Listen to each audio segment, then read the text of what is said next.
on. Come on, come on.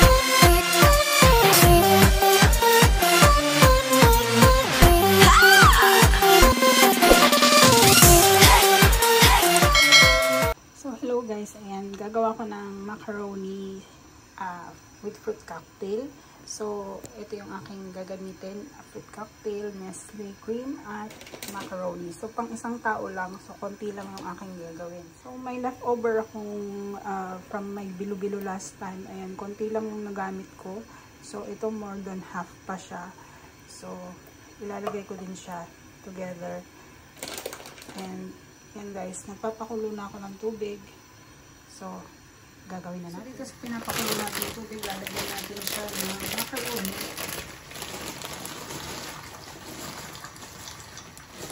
So dahil ako lang nakakain, konti lang yung nilagay. Habang pinapakulo natin yan, gawin natin itong fruit cocktail mixture. So sumulat natin dito sa Nestle cream.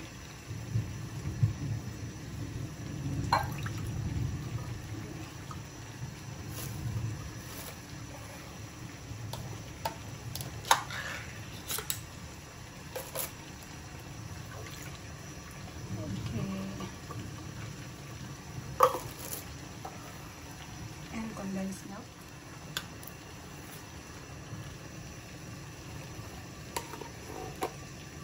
So, lagyan na natin lahat.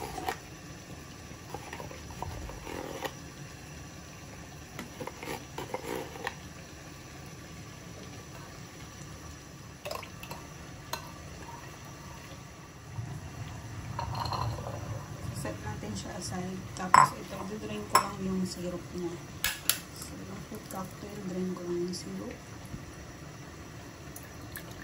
Kasi sobrang maano na siya pag nilagay natin.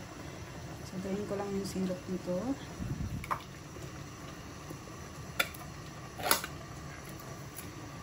Then, halo.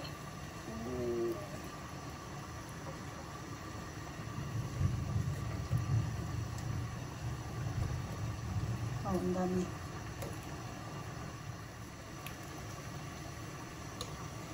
Kumuha ako ng mas malaking bowl dito kasi maliit yung bowl ko. So, ito transfer lang natin para mahalo natin maigit. So, lalagyan ko din siya ng raisins. Pero, nasa sa inyo kung gusto nyong lagyan. Pero ako gusto ko lagyan.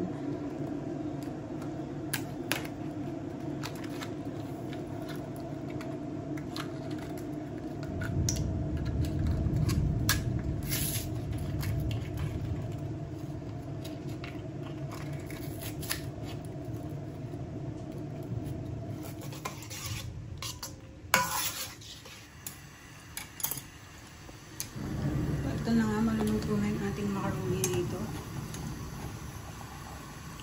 So, antayin na lang natin ito. Tapos, lagyan na natin siya. So, luto na nga yung ating macaroni guys. Ilalagay ko na siya dito sa ating, yes. So, halo-halo.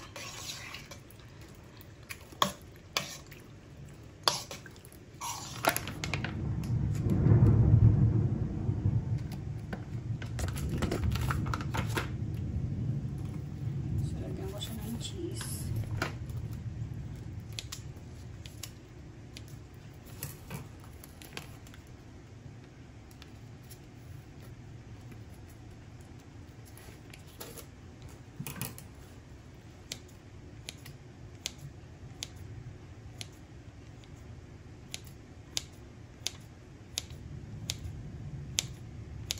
Pero nasa sa inyo kung ayaw yung lagyan. Sa akin gusto kong lagyan. Halo lang natin.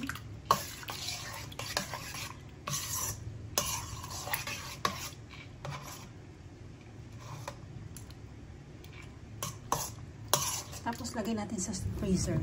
I-freeze natin ng konti para ayan. So, later guys, i-freeze muna natin to mga 2 hours siguro. Pwede na natin siyang kainin. So, isinalin ko siya sa maliliit na containers para later, pag nagutom, ayan, meron akong nagawang 3 container. Ayan, 3 container siya guys. Lalagay ko ngayon to sa freezer.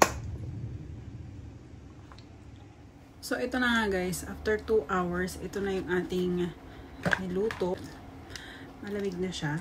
So, hindi pa siya totally freeze. Pero, malamig na siya guys. So, titikman na natin. Ka-creamy niya. Creamy.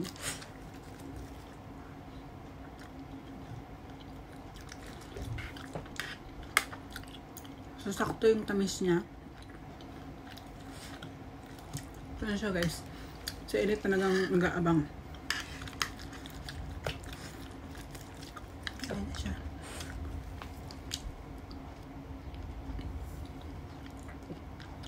At yung cheese bongga. Craving satisfied na naman. Sarap. Sakto na to. Cream lang siya, gatas, macaroni, lagyan ko ng raisin, fruit cocktail, and cheese. Yun lang. That's it. Okay na to. Yung cravings ko solved na. Kaya try nyo din. Bye bye. If you like this video, please give me a thumbs up. Subscribe to my channel at pakihit na rin ang notification bell para lagi kang updated sa aking mga bagong videos. So, yun lang guys. Bye!